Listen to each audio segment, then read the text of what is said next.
हमने तो पाकिस्तान की निंदा पहले ही किए थे, करते भी रहे, आज भी करेंगे, कल भी अगर ऐसा ही चला तो करते रहेंगे। लेकिन हम इधर निंदा करते हैं, आप जाकर उसके दावत में पेश होकर उसके गले लगा लेते।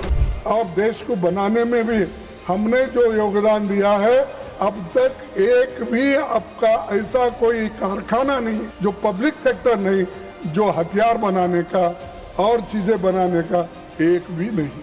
आपने सिर्फ झूठ की कारखाने बनाए, लेकिन पब्लिक सेक्टर आपने नहीं। मोदी सरकार के प्रयासों से देश विरोधी टेरर इकोसिस्टम को ट्रिपल कर दिया गया है। ये किसने कहा? अमित शाह, होम मिनिस्टर ने। अगर ट्रिपल हो गया था तो पहलगांव में कहां से लोग आए? अरे एक जमाने में आप जब बच्चे थे तो 14 नवंबर को ये लोग ये कहते थे चाचा नेहरू आए, चाचा नेहरू आए, यही लोग बोलते थे। अब यही लोग टीका कर रहे। इतना अहंकार, इतना गर्व अगर होता है तो एक ना एक दिन आपका गर्व तोड़ने वाले लोग आएंगे। माननीय श्री मल्लिकार्जुन खड़गे, लीडर ऑफ अपोजिशन। माननीय श्री मल्लिकार्जुन खड़गे।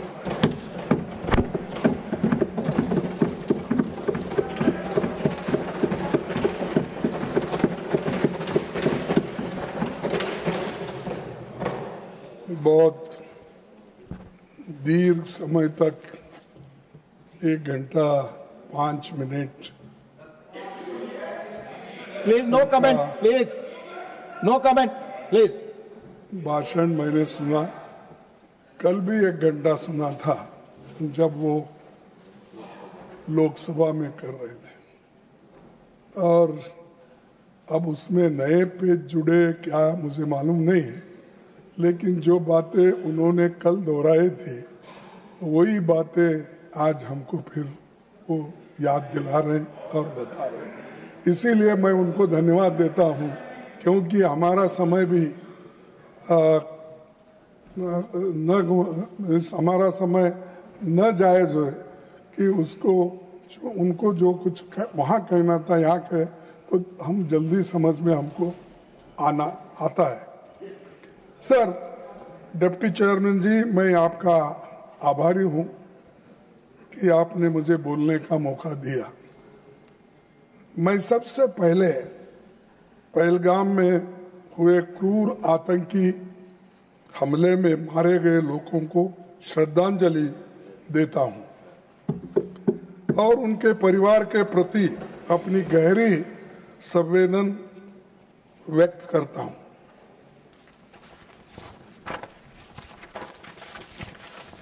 मैं ये कहूंगा एक बात, वो भी सुनेंगे तो उनको भी अच्छा लगेगा। मेहंदी वाले हाथों ने पति की लाश उठाई है। बेबस रोते बच्चों ने पापा की जान गंवाई है। अश्रु भरे लाचार खड़ी बेबस नारी को देखा है। पहलगाम घाटी में हमने अपनों को मरते देखा है। तो ये घटना, ये जो घटी, ये सब लोग देखे हैं, लेकिन मुझे ये समझ में नहीं आ रहा, इतने सब होने के बाद बहुत सी चीजें उन्होंने यानी जो संबंधित नहीं है उन विषयों को उठाकर फिर राज्यसभा के अंदर से देश के बाहर के लोगों को उचकाने की कोशिश कर रहे हैं। लेकिन लोग ऐसे झूठे वायदों पे, झूठे बातों से या असत्य बातों से कभी इसको सीरियस नहीं लेंगे। मैं आपसे ये कहूंगा, मैं पूरे देश और इस सदन के साथ इस बर्बर हमले और पाकिस्तान द्वारा आतंकियों को लगातार सपोर्ट करने की निंदा हम भी करते हैं। हमने तो पाकिस्तान की निंदा पहले ही किए थे, करते भी रहे, आज भी करेंगे, कल भी अगर ऐसा ही चला तो करते रहेंगे। लेकिन हम इधर निंदा करते हैं, आप जाकर उसके दावत में पेश होकर उसके गले लगा लेते। हाँ? तो बिना बुलाए आपको जाने की आदत है। नहीं, आपको नहीं बोल रहा, आप नहीं गए थे, आपके दोस्त बोलूं क्या, गुरु बोलूं क्या बोलूं, विश्व गुरु वो गए थे। अरे आप खुद ही गलती करते हो, आप खुद ही ऐसी चीजें करते हो और दूसरों को पाठ पढ़ाते हो। ऐसा नहीं होना। आप अगर सीरियस हो तो किसी को, दूसरों को टीका करना, तुमने क्या किया, वो क्या किया, ये बताने की जरूरत नहीं।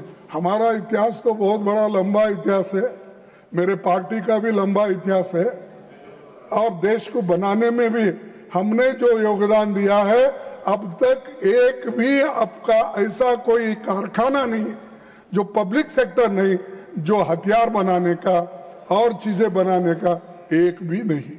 आपने सिर्फ झूठ की कारखाने बनाए, लेकिन पब्लिक सेक्टर आपने नहीं। और वही पब्लिक सेक्टर की कहानी आप यहां बताए, HAL, PL जो हमने बनाया था। और पंडित जवाहरलाल नेहरू जी को तो आप इतने बार बोलते हैं, तो मेरे को बहुत से कांग्रेस के लोग भी हैं और दूसरे लोग भी हैं, न्यूट्रल भी है, गवर्नमेंट सर्वेंट्स भी हैं, यानी वो लोग नेहरू जी को गालियां देते वक्त अब ये लोग जब कहते हैं कुछ तो तालियां बजाते। अरे एक जमाने में आप जब बच्चे थे, स्टूडेंट थे, तो 14 नवंबर को ये लोग ये कहते थे चाचा नेहरू आए, चाचा नेहरू आए, यही लोग बोलते थे। अब यही लोग टीका कर रहे हैं और यही टीका कर रहे हैं, अरे मुझे सब मानो आप कहां थे। तो ये लोग सर, तो ऐसा किसी का अपमान करने से आप कोई साधते नहीं, कोई आप अचीव नहीं करते।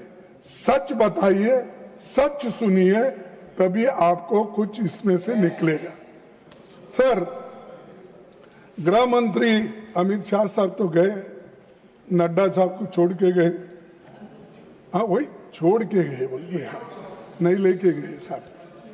गृह मंत्री अमित शाह 7 और 8 अप्रैल 2024 को जम्मू कश्मीर गए थे। तो कहा था कि मोदी सरकार के प्रयासों से देश विरोधी टेरर इकोसिस्टम को ट्रिपल कर दिया गया है। ये किसने कहा? अमित शाह, होम मिनिस्टर ने कहा। अगर ट्रिपल हो गया था तो पहलगांव में कहां से लोग आए, कहां से आए और कैसे आए? अरे इतने सब बातें आप बोलते रहते जो सत्य से दूर है, तो आप सोचिए पहले क्या बोलते हैं और क्या करते हैं। सर, हमले से सिर्फ 3 दिन पहले प्रधानमंत्री मोदी जी ने अपना शेड्यूल्ड दौरा रद्द कर दिया था। मैंने पहले भी इस बारे में पूछा था लिखित, जिसका मुझे आज तक जवाब नहीं मिला। क्या सरकार को पहले से किसी हमले की आशंका थी? क्योंकि आपने अपना वहां जाने का प्रोग्राम रद्द किया, लेकिन आपको ये कैसा मालूम है वहां पर जो टूरिस्ट जा रहे हैं और लोग दर्शन के लिए जा रहे हैं, तो वो लोगों को जाने देते हैं, और होम मिनिस्टर यहां पर कान में बोलते हैं वहां जाना ठीक नहीं है, जम्मू कश्मीर में हालात ठीक नहीं है। तो ये मैं क्या कहूं? तो अपनी जान बचाने के लिए दूसरों के जान अगर चले भी गई, चल सकता है। क्या ये देशभक्ति है आपकी? Sir, no, I am not in. माननीय लीडर ऑफ हाउस, माननीय leader of house, yes sir, जिसका मुझे आज तक जवाब नहीं मिला। सर आपके उत्तर में बोलो, आपके उत्तर में बोलो। अरे नहीं सर, नहीं हिल रही, आई am not Sir, the honorable, मेरे साथ हमेशा ऐसा ही होता है।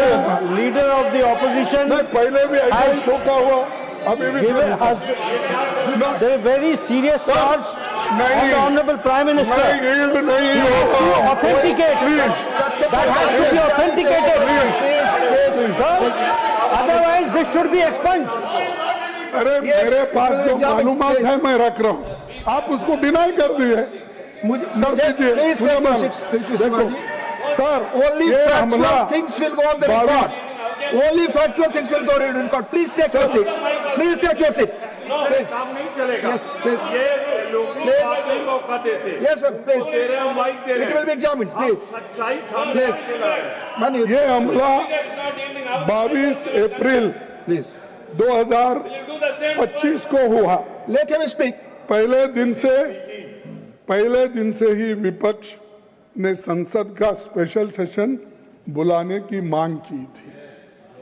आपने नकारा और आपने नकार कर ये कहा समय आने पर उसका उत्तर देंगे, और फिर बाद में आप लोग इस तरह से आज पेश हो रहे हैं कि जो कुछ हमने किया देरी से भी किया तो बहुत अच्छा किया, ये बोल रहे हैं।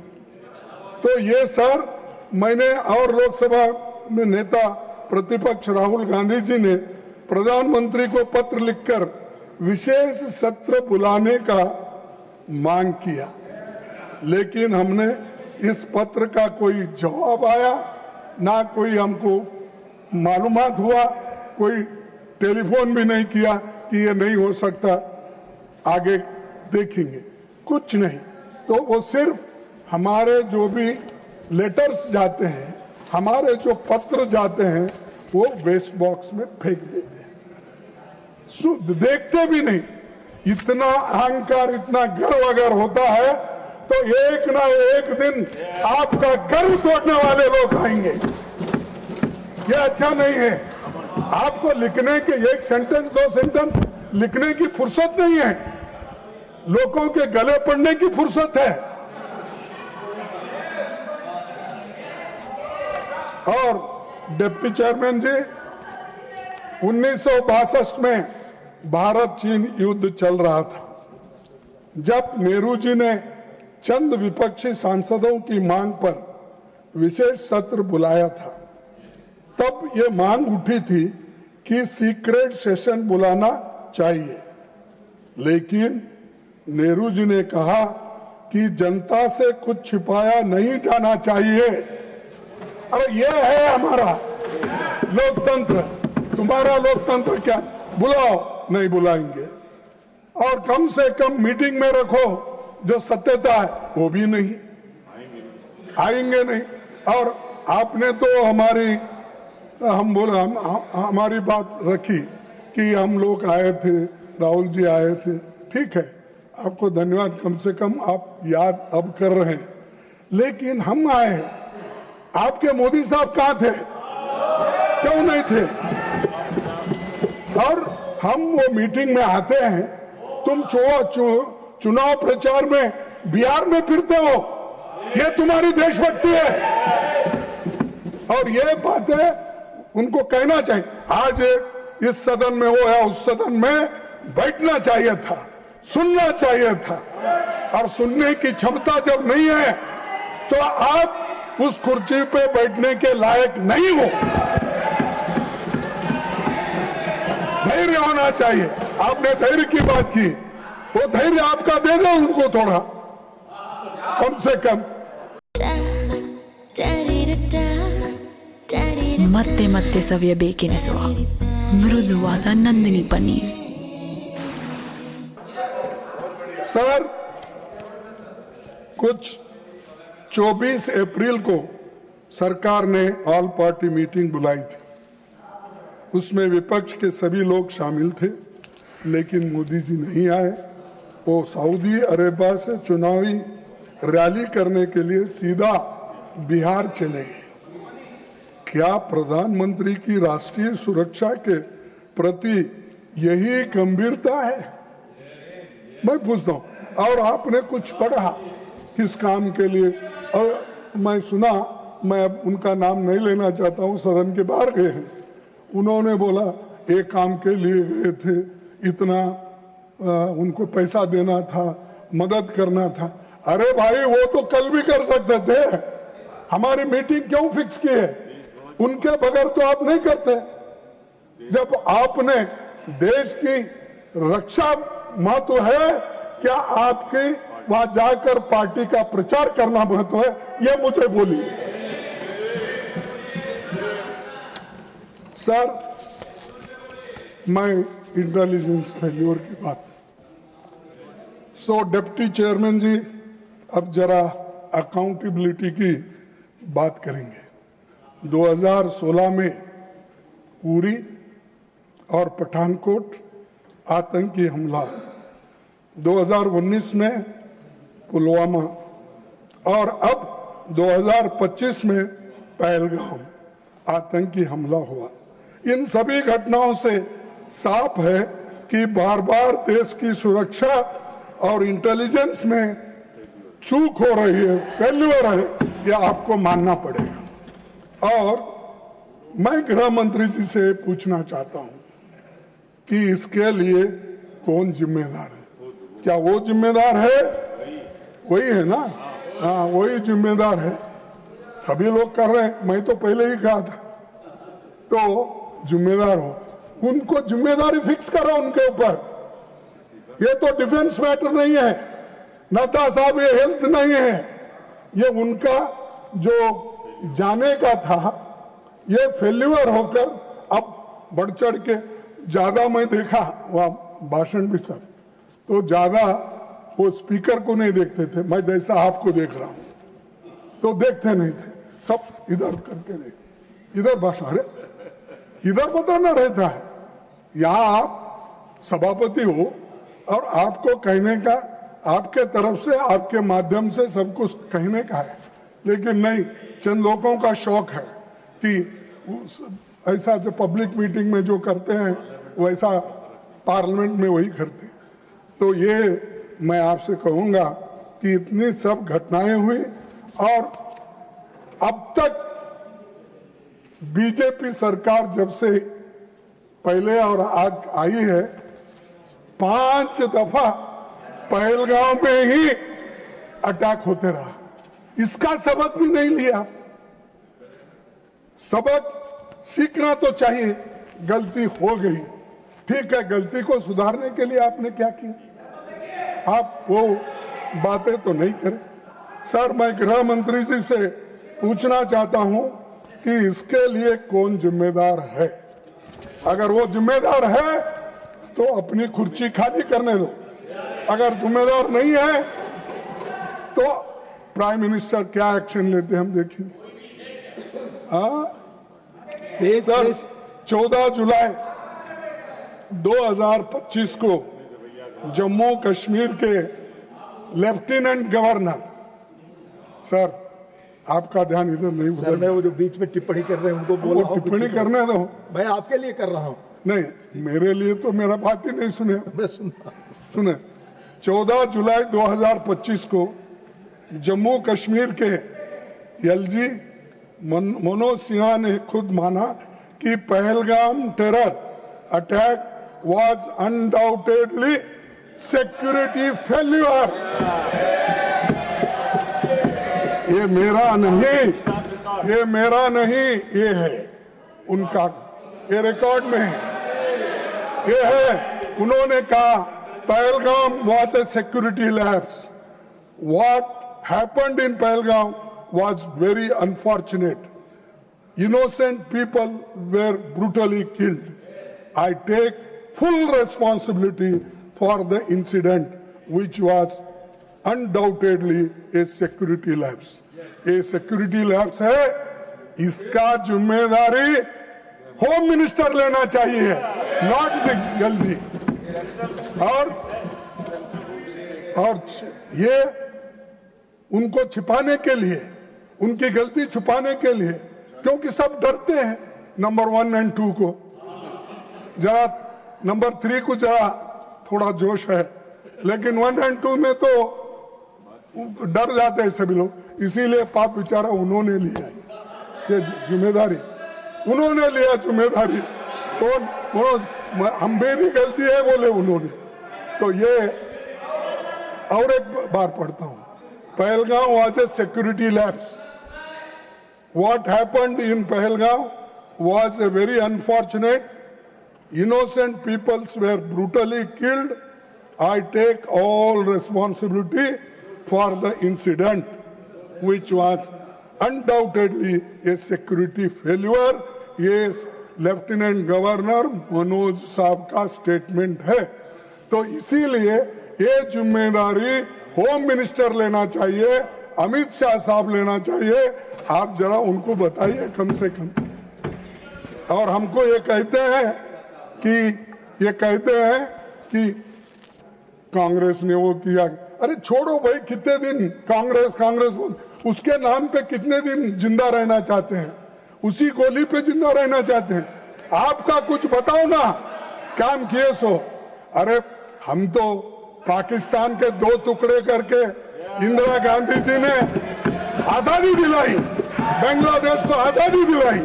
तुम तो पहाड़, अरे आप तो सुनो, आप तो पहाड़ खोद के चूहे निकालने वाले।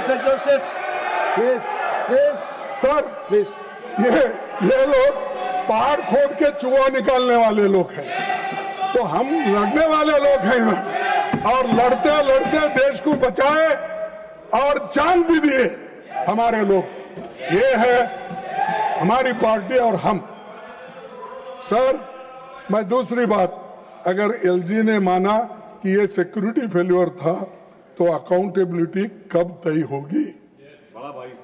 क्या उन्होंने ये बयान गृह मंत्री जी को बचाने के लिए किया या गृह मंत्री जी ने उसको ये बात कहने के लिए कहा?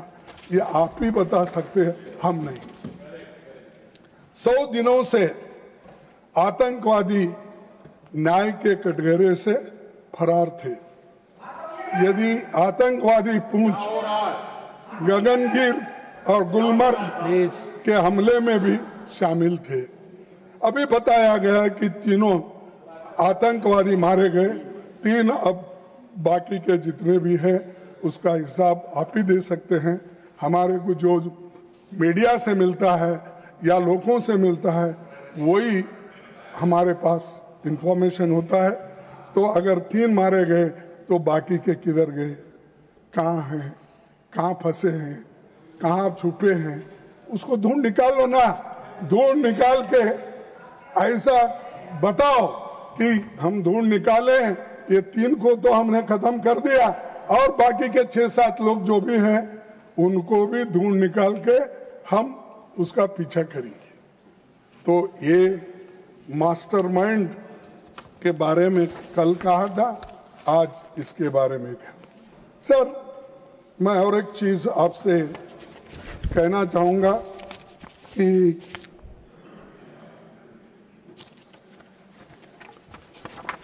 डिप्टी चेयरमैन जी, अब मैं ऑपरेशन सिंदूर पर आता हूं। कांग्रेस पार्टी हमारे सशस्त्र बलों, आर्मड फोर्सेस पर गर्व करती है और उनके शौर्य और बहादुरी को सलाम करती है। यहां मैं ये भी कहना चाहूंगा कि पूरा देश एकजुट खड़ा रहा। हमारी कांग्रेस पार्टी ने, नेताओं ने, देश भर पूरे अपोजिशन ने सब मिलकर, इंडिया गठबंधन से लेकर जितने भी इंडिपेंडेंट, सभी ने सेना के समर्थन में, सेना के सम्मान में जय हिंद का यात्रा हमने निकाला, क्योंकि आर्मी को सपोर्ट करने के लिए, उसको हिम्मत देने के लिए। मैं और एक बात कहूंगा, हमने 7 मई की CWC की बैठक में प्रस्ताव पारित किया था। ये राजनीति करने का समय नहीं है। हमने कहा ये राजनीति करने का समय नहीं है, बल्कि देश की एकजुटता, दृढ़ता और राष्ट्रीय संकल्प दिखाने का समय है। भारत एकजुट है और किसी भी परिस्थिति में उसकी एकता को कमजोर नहीं किया जा सकता। ये हमने आपको सपोर्ट किया, हमने ये कहा, आपका साथ दिए। देश के हित में हमने हर कदम पर सरकार को सपोर्ट किया। हम लोग देश की एकता और एकजुटता के लिए सरकार के साथ खड़े थे। लेकिन मोदी जी विपक्ष पार्टियों के खिलाफ चुनावी भाषण करते फिरते हैं, जब हम लोग एकजुट होकर उनको सपोर्ट करते हैं। सिर्फ 4 दिनों में पाकिस्तान की फायरिंग से जम्मू के पुंछ और राजौरी में 27 भारतीय नागरिक, जिनमें 5 बच्चे भी शामिल थे, मारे गए और 70 घायल हो गए उस वक्त। और इन लोगों को सुरक्षित स्थान पर पहुंचाया जा सकता था, लेकिन सरकार ने देर की और उन्हें बचाने के लिए ठोस प्रयास नहीं किया गया। तो 10 मई को युद्ध विराम की घोषणा की गई। उसके बाद क्या हुआ मैं बताना चाहता हूं। उसके बाद में बीजेपी के एक राज्यसभा सांसद ने कहा, पहलगाम हमले में जो शहीद हुई उनकी पत्नियों में वीरांगना जैसा भाव नहीं था। उनकी पत्नियों में वीरांगना जैसा भाव नहीं था, इसीलिए वो हाथ जोड़ रही थी, गिड़गिड़ा रही थी। ये है आपकी महिला के प्रति आपकी सोच और संवेदनशीलता। अरे एक महिला अगर रो रही है, गिड़गिड़ा रही है अपने पति के जो उसमें मरने के बाद, उनको ये कहते हैं। अरे एक लीडर, एक बीजेपी का नेता, ऐसे लोगों को कान पकड़ के बाहर निकालो। क्यों रखते हो? उससे बुरा नाम आपको भी आता है, देश को आता है, और लोग भी यही कहते हैं कि देखिए पार्लियामेंट में ऐसा होता है, कहते हैं तो फिर ऐसे लोगों के ऊपर कोई एक्शन नहीं लेता है। पार्लियामेंट के बाहर ऐसा होने के बाद भी नहीं लेते हैं, और हमको कहते हैं पार्लियामेंट में ऐसा चीज क्यों नहीं उठाते, आप देश को क्यों नहीं बताते। तो इसलिए मैं आपको यही कहूंगा कि महिला के ऊपर इस तरीके से रिमार्क करना, बोलना बहुत गलत है। इसके लिए उनको आप पार्टी के ओर से सजा देना चाहिए। सर, मध्य प्रदेश के एक मंत्री ने भारतीय सेना की स्पोर्ट्स वुमेन का अपमान करते हुए कहा, जिन्होंने हमारी बेटियों के सिंदूर उजाड़े थे। बोलो साहब, क्योंकि आप बहुत बात कर रहे, पैसे की बात कर रहे शायद, बजट तो, लेकिन मेरा भी एक थोड़ा सुने तो अच्छा होगा। नहीं, 2 कान तो नहीं हो सकते, एक ही तरफ से हो सकते। तो 2 ही, एक तो मेरे लिए, एक उनके लिए। सर, जिन्होंने हमारी बेटियों के सिंदूर उजाड़े थे, उन कटपिटे लोगों को हमने उसी की बहन भेजकर ही उनकी ऐसी की तैसी की। ये मंत्री है, कंत्री है, मुझे मालूम है, उसका तो यहां पर उसको तो कंडम करना चाहिए। ऐसे आदमी, ये पहला भी मैंने उदाहरण बताया, दूसरा उदाहरण भी ये है।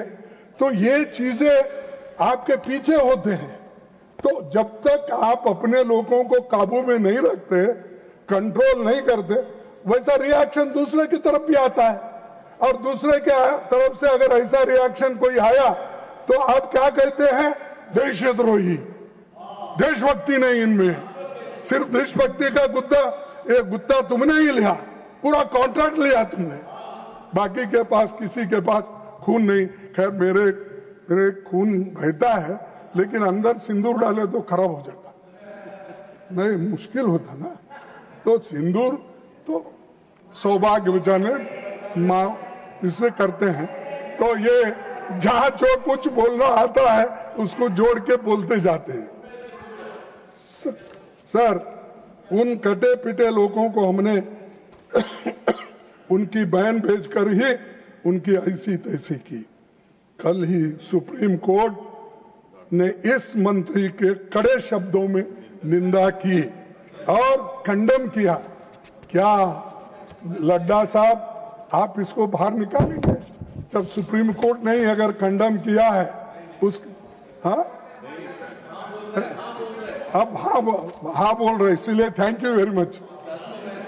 हाँ नहीं, अब सुप्रीम कोर्ट एक मंत्री को अगर ये कहता है और उसको कंडम करता है तो आप तो इजीली उसको निकाल दो, दूसरे को ला।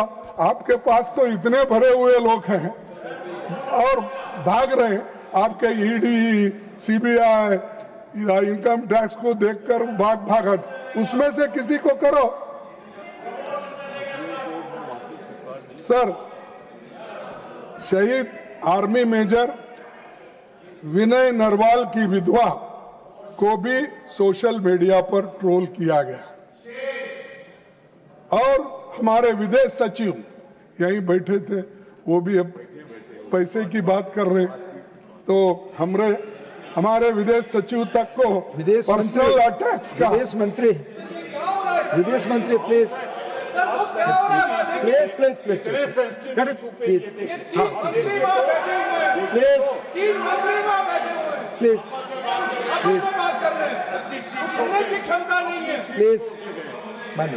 सर प्लीज, हमारे विदेश सचिव तक को पर्सनल अटैक्स का निशाना बनाया गया।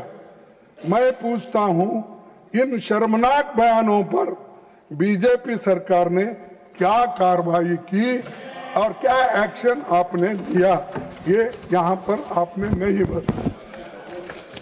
देशभक्ति पर बड़ी बड़ी बातें करने में मोदी जी का कोई जोड़ नहीं है, कोई मुकाबला नहीं कर सकता, तो इतना बड़े बड़े बातें वो करते हैं। मंत्री बैठ के क्या कर रहे हैं सर? प्लीज आप बैठ जाए, आप बैठ के शांति हो जाएगी। जयराम जी आप बैठे, अरे आप बताइए, आप बैठे और शांति हमको सुनना है। प्लीज सर, आप सदन डिस्टर्ब कर रहे हैं। Please finance minister wants to tell something. Sir आप सवाल आप सवाल उठाने वाले कर रहे हैं सर, आम और नागरिकों पीछे को से माननीय जयराम रमेश जी, मोदी जी तीन का मंत्रीगण बात कर रहे हैं, जोड़ हर नहीं एक है, इनके विषय पर का सवाल ऊपर ही हमसे इधर पूछे, बात हो रही है और उनको सुन आप भी रहे सवाल उठाने वाले इतना गुस्सा से आम और नागरिकों जवाब को भी देंगे गिरफ्तार हमारे करते समय हैं। सब जब आएगा। पीछे से लेकिन इतना गुस्से का आवश्यकता इनके नहीं है। अपनी पार्टी के लोग शहीदों का, सेना का अपमान करते हैं, लेकिन जब इनके अपनी पार्टी के लोग शहीदों का, सेना का अपमान करते हैं तो मोदी जी चुप क्यों बैठे हैं, चुप्पी क्यों साधे हैं? इसके ऊपर एक्शन लेना चाहिए। तो सर, मैं आपसे ये निवेदन करना चाहता हूं और साफ कहना चाहता हूं कि पहलगांव में हमले और ऑपरेशन सिंदूर को बीजेपी द्वारा पॉलिटिसाइज करने की कोशिश की गई और वही कर रहे हैं अभी भी। हर स्टेटमेंट में, हर बयान में, हर वक्त यही बात करते हैं पॉलिटिक्स की। अब मैं समझता हूं इससे उनका काम बनने वाला नहीं है। देश के लिए हमको लड़ना पड़ता है, सब मिलकर काम करना पड़ता है, लेकिन आज हम देखते हैं कि किसी को दोष देके वो खुद अपने आप को बचाने ला चाहते हैं। सर डिप्टी चेयरमैन जी, अब मैं सीज फायर पर आता हूं। पहलगाम हमले के जवाब में भारत ने ऑपरेशन सिंदूर चलाया। हमारी सेना ने जोरदार अटैक किया। हम फ्रंट फुट पर थे, पाकिस्तान ने घुटने टेक दिए थे, हमारे सामने गिड़गिड़ा रहा था, ऐसा आपका कहना है। अब अरे मैं था क्या, उनके पास है सब फाइल, वो सब करते हैं, तो आपको क्यों चिंता है भाई? तो आपका कहना है, हम जब सरकार के ओर से कोई बयान आता है तो उसमें सही चीजें होंगे यही समझते हैं। लेकिन फिर अचानक युद्ध विराम की घोषणा हुई। सवाल यह है कि घोषणा किसने की और कहां से हुई और किस जगह से हुई, यह हमको मालूम करना था। सर, इस सीज फायर की घोषणा हमारे प्रधानमंत्री ने नहीं की, विदेश मंत्री ने नहीं की, रक्षा मंत्री ने भी नहीं की, बल्कि वाशिंगटन से अमेरिका के राष्ट्रपति ट्रंप ने की। उन्होंने दावा किया और उन्होंने दावा किया कि I stopped, sir inverted comma में, I stopped a war between India and Pakistan. ये ट्रंप ने कहा, हम सभी ने सुना, वो भी सुनने के बाद भी ये सब ऐसा हो रहा है, लेकिन मानने के लिए तैयार नहीं है। सर, राष्ट्रपति ट्रंप एक बार नहीं, 2 बार नहीं, 10 बार नहीं, 20 बार नहीं, 29 बार ये बात दोहरा चुके हैं। अब मेरे भाषण खत्म होने तक 30 हो जाएगा।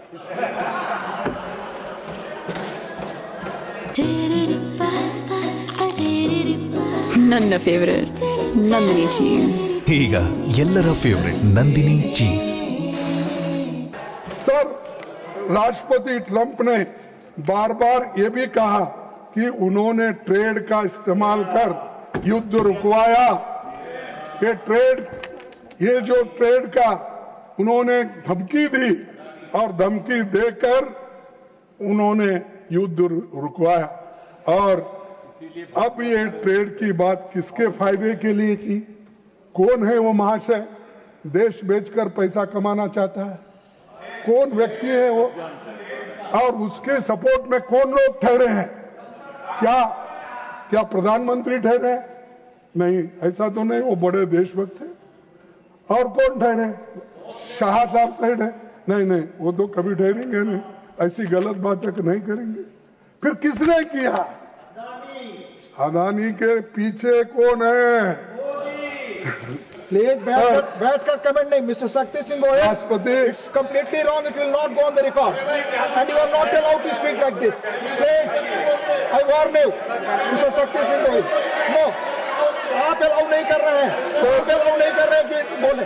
प्लीज, दिस ने will not go on the record. Please, माननीय प्रधानमंत्री पे कोई टिप्पणी नहीं। प्लीज, बार बार ये भी कहा कि उन्होंने ट्रेड का इस्तेमाल कर युद्ध रुकवाया। अब ये ट्रेड की बात किसके फायदे के लिए हुई? कहीं आपके मित्रों के फायदे के लिए तो नहीं? मोदी जी गालियों तक का हिसाब रखते हैं। मोदी जी गालियों तक का हिसाब रखते हैं। कौन कितने गालियां दिया, किसने दिया, इसका हिसाब रखते हैं। लेकिन भारत के सम्मान के खिलाफ राष्ट्रपति ट्रंप की बात मोदी जी क्यों चुप बैठे हैं? क्यों चुप्पी साधे हैं? सर, फिर एक प्रेस कॉन्फ्रेंस में राष्ट्रपति ट्रंप ने कहा कि 5 जेट्स गिराए गए। कौन से हैं? अगर हम तो आपका उनका ये नहीं बोल रहे। जब ट्रंप बोल रहा है, आपका दोस्त बोल रहा है, उसके प्रचार के लिए जाते हो, उसके चुनाव के लिए जाते हो, इस बार फिर एक बार ट्रंप। अरे कोई विदेशी देशों में जाकर किसी प्राइम मिनिस्टर का प्रचार कोई देश करता है? आज तक कोई नहीं किया। हाँ? तो सर, तो वो कहने दो, मैंने 5 जेट्स गिराए गए। कौन, कहा? हम ये नहीं पूछते इनके ये कौन से थे, क्या है, ये आप ही को मालूम, आप इसको बता सकते हैं। मोदी जी से देश जानना चाहता है, वो साफ साफ कहे कि हमारा एक भी जेट नहीं गिरा। क्योंकि नहीं, ये तो अमेरिकन प्रेसिडेंट कहा, जो उनका दोस्त है, रोज कभी मिले तो गले लगा लेते हैं, हाथ मिला लेते हैं और सब बातें करते हैं। तो ये कोई बात छुपी हुई नहीं, वो करना चाहिए। और देश को बताना चाहिए। और हमारे राजनाथ सिंह साहब वो झंझट में नहीं पड़ते और ज्यादा इसमें भी नहीं जाते, सच है बताते हैं। कम से कम ये सच्चाई तो हमको बताओ। सर, डिप्टी चेयरमैन जी प्रधानमंत्री जी से माननीय एलओपी, माननीय रक्षा मंत्री कुछ कहना चाहते हैं, चूंकि आपने नाम लिया है, he has right to speak. आपका नाम लिया है इसलिए आपको अधिकार है बोलने का। आपका नाम लिया इन्होंने इसलिए आप बोल सकते हैं, प्लीज आप बोले। आपने नाम लिया इसलिए उनको बोलने का हस्तक्षेप का अधिकार है, प्लीज। आपने नाम लिया। माननीय रक्षा मंत्री। सभापति महोदय, कल हमारे विदेश मंत्री ने लोकसभा में ये पूरी तरह से स्पष्ट no, I am not yielding sir. Sir, it's not question of yielding. आपने उनका नाम लिया, उनको बोलने का अधिकार है, प्लीज। आपकी बात रिकॉर्ड में जाएगी, आप बोले। अरे बाद में आप जवाब दो, अथवा बाद में जवाब दो। घटना हुई थी तब से लेकर आज तक हमारे प्रधानमंत्री की कोई भी बात ट्रंप के साथ नहीं हुई है। यह बात हमारे विदेश मंत्री ने क्लैरिफाई कर दी है। हो गया। मैं समझता हूं कि इस क्लैरिफिकेशन के बाद फिर बोलने का कोई औचित्य नहीं है सर। और मैं फिर से इस बात को दोहराना चाहता हूं सर, किसी के दबाव में यह ऑपरेशन सिंदूर स्थगित नहीं किया गया है। अध्यक्ष महोदय, ऑपरेशन सिंदूर यदि स्थगित हुआ है तो पाकिस्तान के डीजीएम, मैं यील्ड नहीं हुआ, वहां की पॉलिटिकल लीडरशिप के कहने पर वहां के डीजीएमओ ने रिक्वेस्ट किया है। नहीं, वो बात बाद में सफाई दो ना। अरे समाप्त करिए साहब, तब जाकर यह राजनाथ सिंह जी स्थगित हुआ है। अभी नड्डा साहब बचे हैं, होम मिनिस्टर बचे हैं, वो सब डिफेंड करते हैं। आप जरा नहीं है, खामोशी से सुनिए प्लीज, खामोशी से सुनिए। अभी नड्डा बचे हैं जवाब देने के लिए और होम मिनिस्टर भी फिर आएंगे, अपना बात कहेंगे। छोड़ो उनके लिए कुछ। हम प्राइम मिनिस्टर से भी पूछ रहे हैं, प्राइम मिनिस्टर से पूछ रहे कि उन्होंने क्यों नहीं इसको कंडेम किया। ये झूठ है, मेरे पास उतनी ताकत है और हम हिम्मत से काम करते हैं।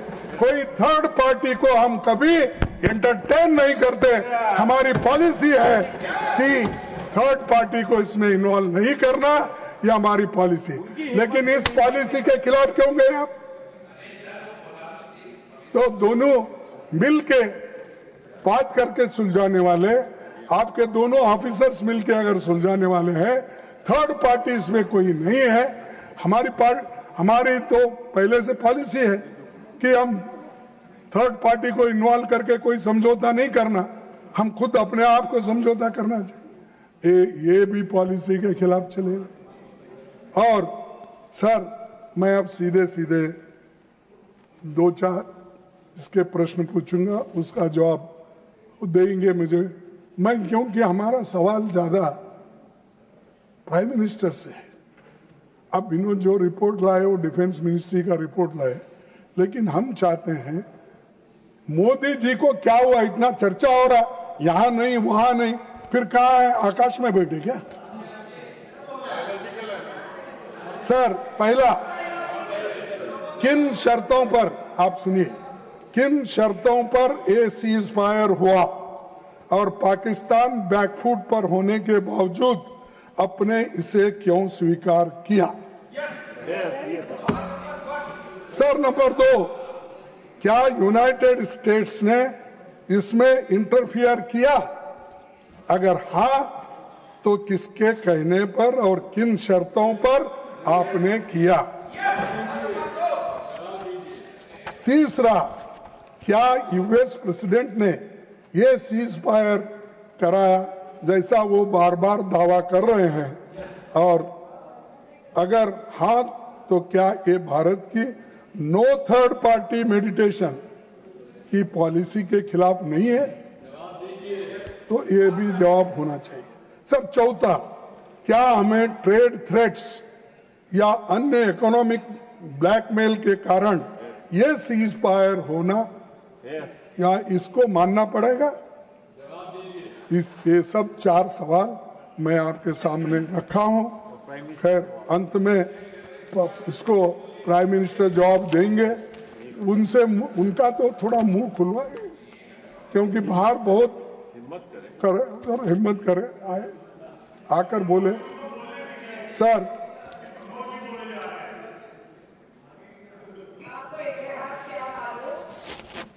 अब फॉरेन मिनिस्टर तो चले गए, लेकिन मैं डिफेंस मिनिस्टर को सुनवाना पड़ता। सर पहलगाम के बाद जो कुछ हुआ उससे मोदी जी की 11 साल की फोटो खिंचाने, हाथ मिलाना, जबरदस्ती गले लगने वाला, यही फॉरेन पॉलिसी हो गया है।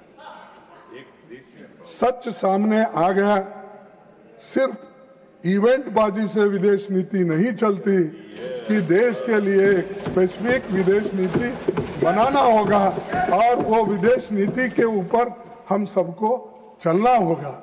अगर ये सब छोड़ के इसके साथ फोटो लिए, अगर वो दूर भी है तो ऊपर गिर के फोटो लेना, ये सब जरा अच्छा नहीं दिखता।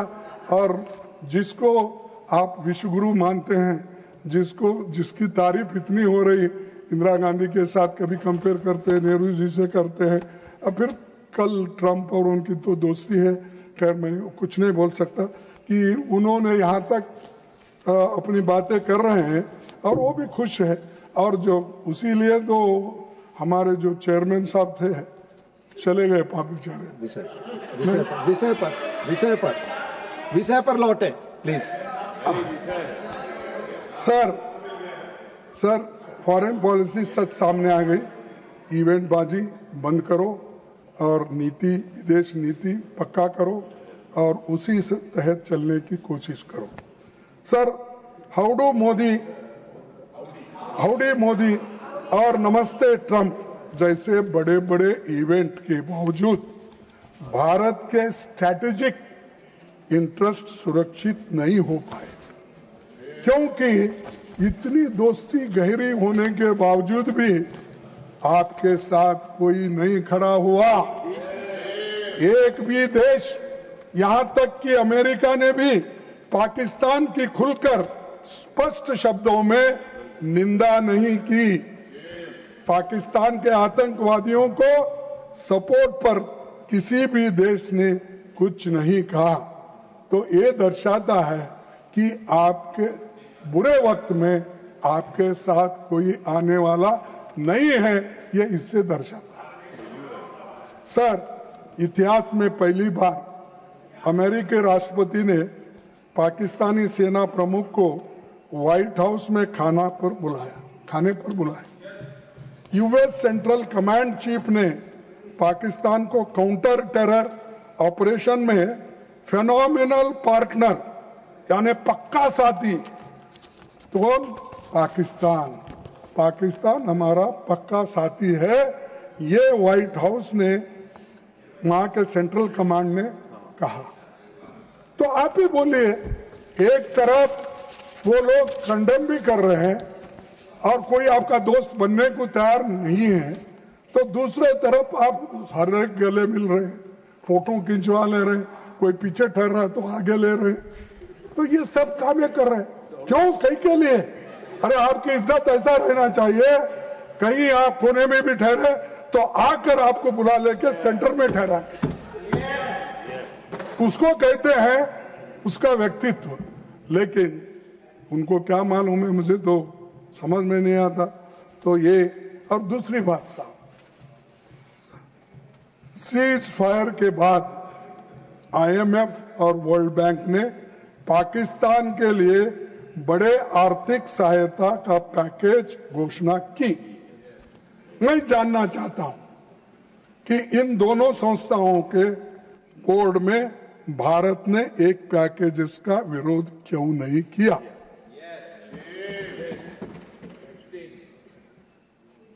मैं आपसे सवाल कर रहा हूं, मैं जानना चाहता हूं कि इन दोनों संस्थाओं के बोर्ड के भारत ने इन पैकेज का विरोध क्यों नहीं किया? ये जो आईएमएफ, वर्ल्ड बैंक, ये पाकिस्तान को आर्थिक मदद दिलाने में, वो लेने में सक्षम हो गए। वही पैसा टेररिस्ट को जाता, आपने कहा। सभापति महोदय, मैंने पहले भी किया है और बाद में भी सर, और इसीलिए लोकसभा में बोलते मैंने किया है सर, और राज्यसभा मैं में आपको बोलते और भी मैं और आपको और भी बताना चाहता हूं कि डिप्टी चेयरमैन साहब, प्रधानमंत्री चुप क्यों है और क्यों इसका विरोध नहीं करे, हमको भी कारण बताइए। क्योंकि हम तो आपको कहे हैं, आपके साथ हैं, देश के रक्षा के लिए, एकता के लिए, अखंडता के लिए हम तो सभी साथ खड़े हुए हैं, सारे अपोजिशन के पार्टी के लोग और रूलिंग के लोग भी, सब चंद लोग सभी साथ में हैं। तो मेरा एक जो कहना है, ये कहना है कि इतने लोग तुमको दोस्ती तुमने बनाई, लेकिन एक दोस्त भी तुम्हारा साथ नहीं दिया और उल्टा तुम्हारे विरोध में रहने वाले लोगों को उन्होंने पैसे से मदद करवाया और सारी चीजों की मदद उन्होंने की। जिन्होंने अवार्ड भी दिया वो भी नहीं खड़े। सर, डिप्टी चेयरमैन जी, जब प्रधानमंत्री मोदी चुप रहे तब 3 शीर्ष डिफेंस ऑफिशियल्स ने महत्वपूर्ण खुलासे किए। कौन से खुलासे? पहला खुलासा है 30 मई 2025 को CDS general Anil Chauhan Singapore में बोले कि ऑपरेशन के पहले 2 दिनों में टैक्टिकल मिस्टेक्स हुई। ये मेरा नहीं साहब, ये उन्हीं की बात है।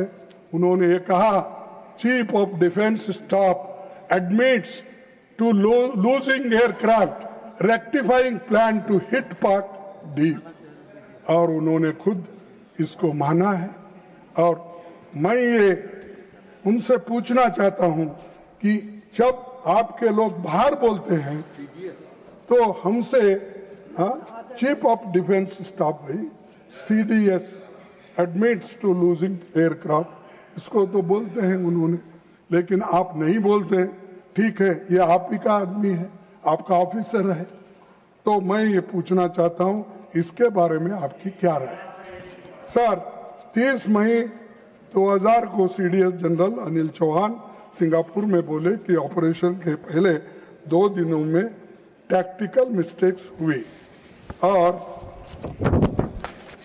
दूसरा, 30 जून 2025 को इंडोनेशिया में डिफेंस अटैची ने कहा कि पॉलिटिकल कंस्ट्रेंट्स ने मिलिट्री डिसीजन मेकिंग को हैम्पर किया। तो उन्होंने कहा कि गवर्नमेंट जल्दी डिसीजन नहीं ले रही है, इसके लिए हमारे को ये दिक्कतें आई है, उन्होंने कहा। यानी ये सरकार की गलती है, सरकार समय पर उनको मदद नहीं की, उनकी बात नहीं सुनी, इसीलिए ये हुआ। ये कौन कहते हैं? Lost jets as orders were to not strike Pak forces. We did lose some aircraft and that happened because of the constraint given by the political leadership to not attack the military establishment and their Pakistan air defenses. अरे harden आप एक तरफ देते हो और दूसरे तरफ आप कहते हो कि लड़ाई हमारे लोग लड़ेंगे 100 फीट 100 माइल तो नहीं बोले, 100 किलोमीटर अंदर घुस के हमने ये किया। अब बोल रहे हैं कि आपके डिफेंस ऑफिसर्स कि हमको निर्णय ही नहीं लेने देते, और निर्णय नहीं लेने की वजह से ये सब कुछ हुआ है, ये उन्होंने बताया, हमारा नहीं ये कहना, तो उनका है। सर, दूसरा,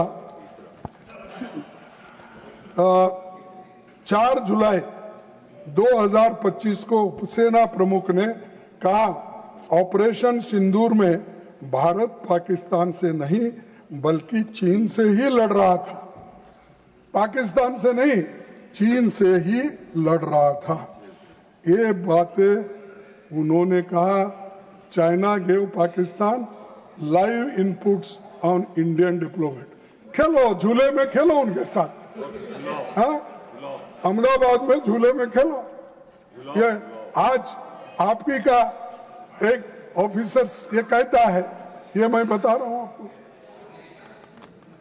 और सर, ये जुलाई 25 को ये हो गया। फिर उसके बाद ये वही चीन है जिसे मोदी जी ने गलवान क्लैश के बाद क्लीन चिट दी थी, और 19 जून 2020 को प्रधानमंत्री ने कहा था, ना तो कोई घुसा है ना कोई घुस आया है। हमने कहा साहब आप सत्य बोलो, आप दिल खोल के बोलो, मैं बैठ जाता।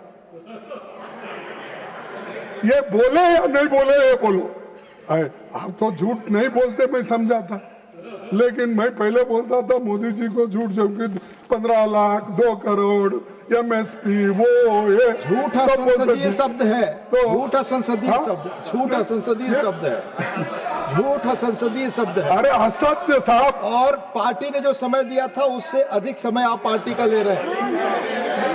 No problem, I have no problem. आपकी पार्टी का समय जा रहा है, आपकी पार्टी का। ठीक है, ठीक है, मेरी गलती हो गई, मेरे को इंटरफेयर भी कर रहे ना सर, वो भी टाइम थोड़ा काटो।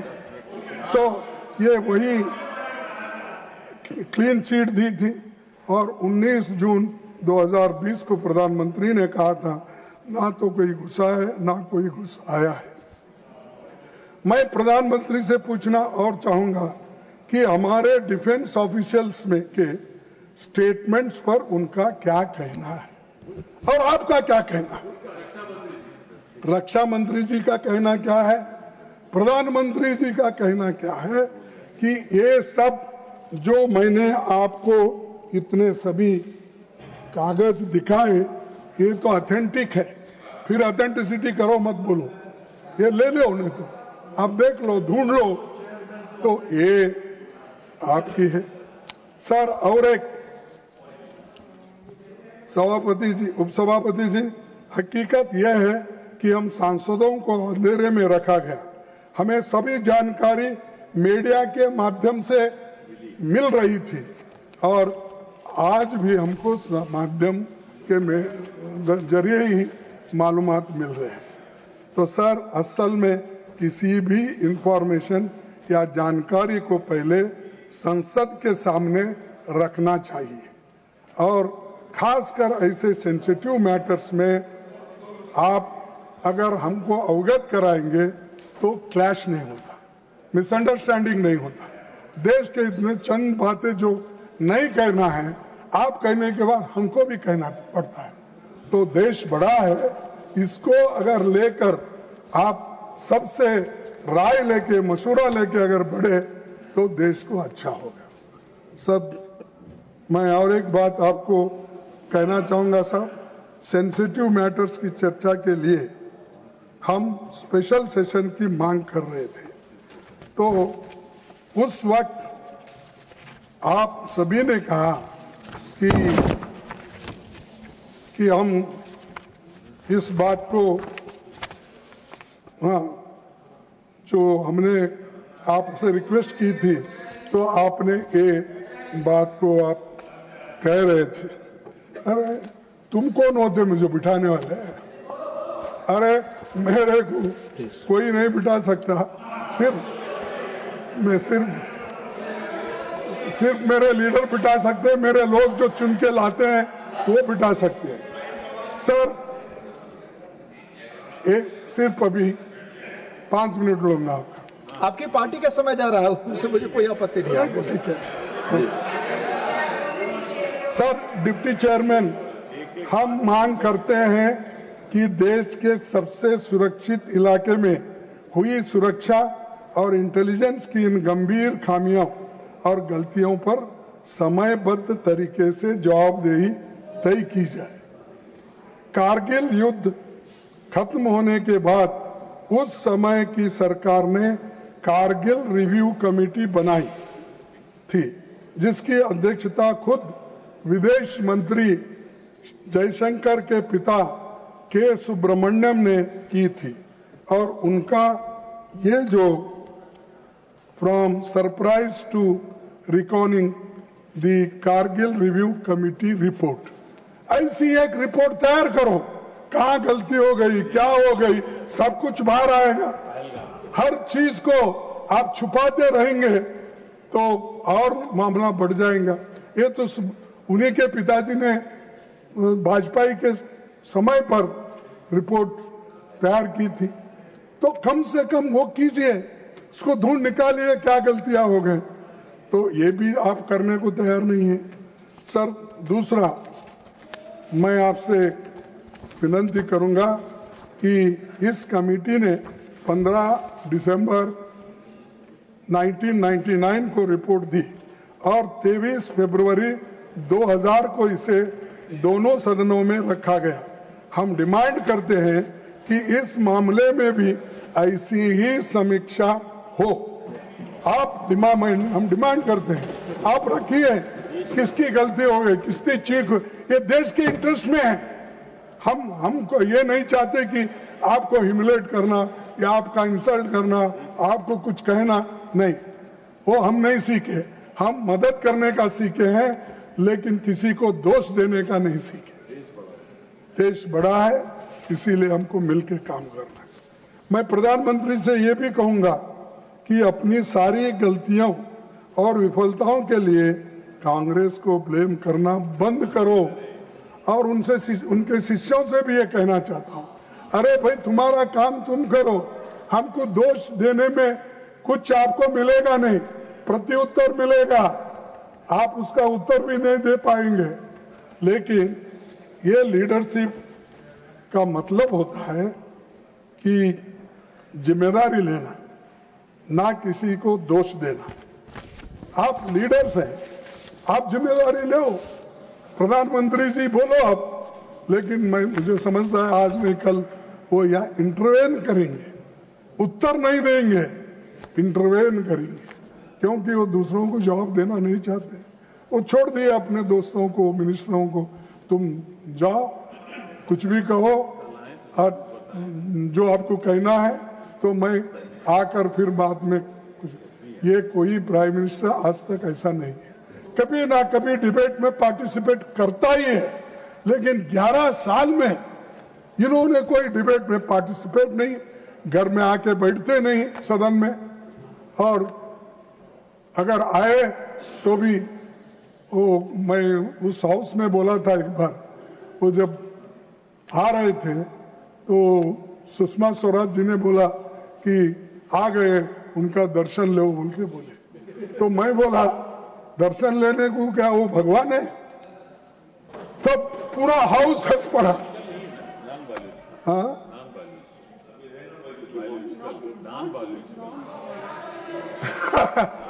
तो ये उन्होंने ये हाउस में ऐसा हुआ, फिर भी वो इनको सबको मालूम है, अपने राजनाथ सिंह साहब को, सबको।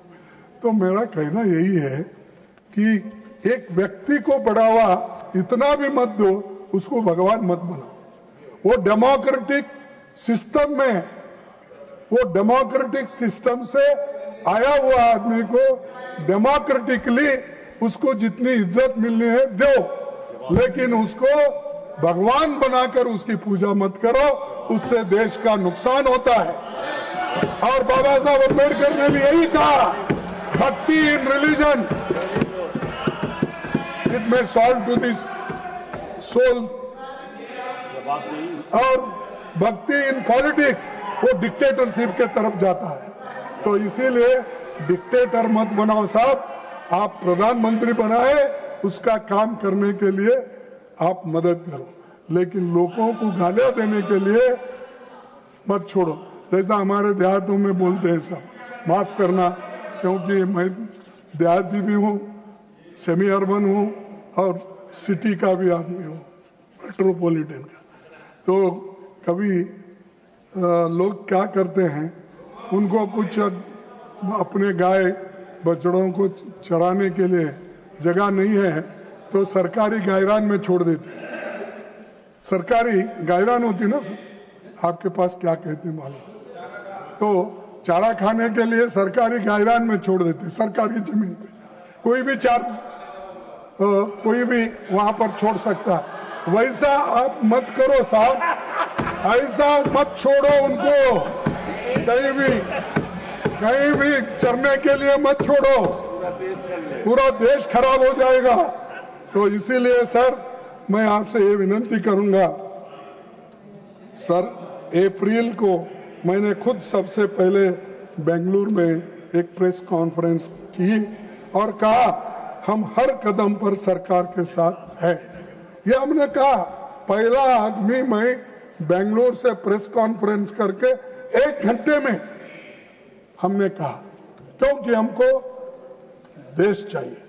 हम और आप मिलकर अगर बनाएंगे देश को बनता है, लेकिन एक दूसरे को कुचलने का काम करेंगे तो देश नहीं बनेगा और आपका भी नाम इतिहास से मिट जाएगा।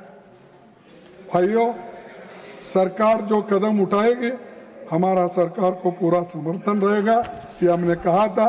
लेकिन सरकार को अपने गिरेबान में भी झांक कर देखना चाहिए कि हम आपके साथ जब चट्टान की तरह खड़े थे तो आप क्या कर रहे थे? आप ये कर रहे थे, भारत तैयार है, ये ऐसा फोटो मेरा डालकर आपने ये प्लीज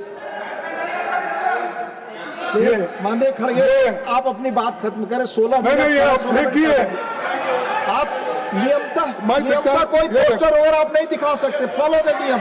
और लीडर ऑफ अपोजिशन से उम्मीद की जाती है कि वो please do not show this things, no please, किसी तरह का पेपर पोस्टर दिखाना मना है, please sir, it will not go on the record. No, देखिए, नो, हम आपको सपोर्ट कर रहे हैं, आपके पीछे हैं, चट्टान के तरह हम ठहरे हैं, लेकिन हमको ऐसी से नहीं देते हैं, नहीं दिखाएगा तो ये लानत है आप लोगों के ऊपर। ऐसे लोग देश के, हम 55 साल से गवर्नमेंट में काम किए, बाहर किए, और पॉलिटिक्स में मैं हूं, और 60 साल मैं पॉलिटिक्स में काम कर रहा हूं। 55 साल से मैं हुकूमत में, यानी एमएलए एमपी कुछ ना कुछ आपके आशीर्वाद से मिला है, लेकिन मेरे को ये सजा देते आप, मैं गद्दार हूं, हमारे लोग गद्दार है,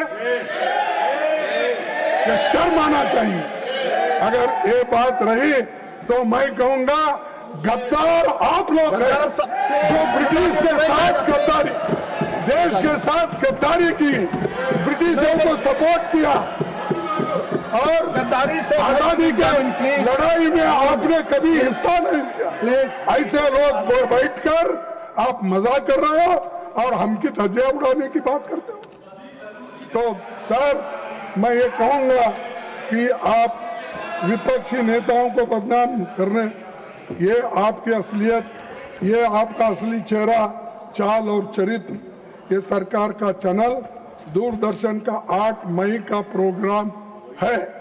तो इसीलिए जब सरकार का प्रोग्राम ही ऐसा होता है, कितना विष आप में भरा है, कितना पॉइजन आपके इसमें भरा दिल। ये दूरदर्शन 8 मई को अगर आप हाँ में हाँ नहीं मिलाएंगे साहब, आपकी गति मेरे जैसे ही होगी। आप अपनी बात कहें, अब जो कहना है हमारी गति के लिए ध्यान दें प्लीज। सर, बस इस बात के साथ अपना भाषण समाप्त करता हूं। आपने मुझे बोलने के लिए समय दिया, उसके लिए आप सबको धन्यवाद देता। ಮತ್ತಷ್ಟು ವಿಶೇಷ ವಿಡಿಯೋಗಳನ್ನು ನೋಡಲು ಮತ್ತು ಹೊಸ ವಿಡಿಯೋಗಳ ಬಗ್ಗೆ ತಿಳಿಯಲು ಈ ದಿನ .com ಯೂಟ್ಯೂಬ್ ಚಾನೆಲ್ ಸಬ್ಸ್ಕ್ರೈಬ್ ಮಾಡಿ ಮತ್ತು ಬೆಲ್ ಐಕಾನ್ ಕ್ಲಿಕ್ ಮಾಡಿ.